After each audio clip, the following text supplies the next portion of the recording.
Hey there, let's talk about leakage. At the end of this video, we'll go over 2 tips to get started with improving your leakage symptoms now. Leakage is something that's common, but it's not normal. Just because your friends suffer with it and your mother suffers with it doesn't mean that you have to either. You might say, oh, but I've had 3 kids, or oh, but it's only when I jump or laugh or cough or lift heavy. Again, common, but not normal. We need to start changing that now. So, some of our first things to note are that it's not normal to pee every hour of the day or close to that. It's also not normal to have to pee immediately when you have certain situations that come up. So you could get home and every single day you have to pee immediately, no matter if you've just drank water or drank water hours ago. So these are things that are kind of telling us a little bit about the brain and what's happening with that and how that brain and the bladder are very connected. So first things first is, if you go pee just in case before you leave the house, that's a habit that we want to start changing now.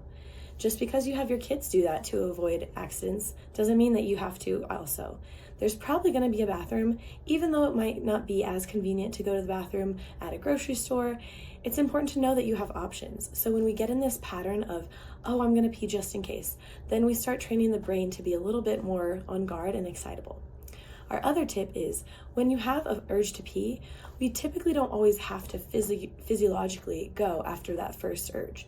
We typically get a pre-urge, a first urge, but then our body can actually hold past that.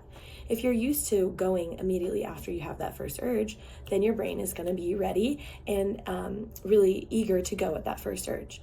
But I'd encourage you, when you get that first urge, to see if you can do one more task. Can you vacuum a room really quickly? Can you empty the first layer of the dishwasher? Maybe then you can also empty the second layer. Just giving yourself a little bit of a task to distract yourself can be really helpful in getting out of this pattern. So those are our first 2 tips to get started on today.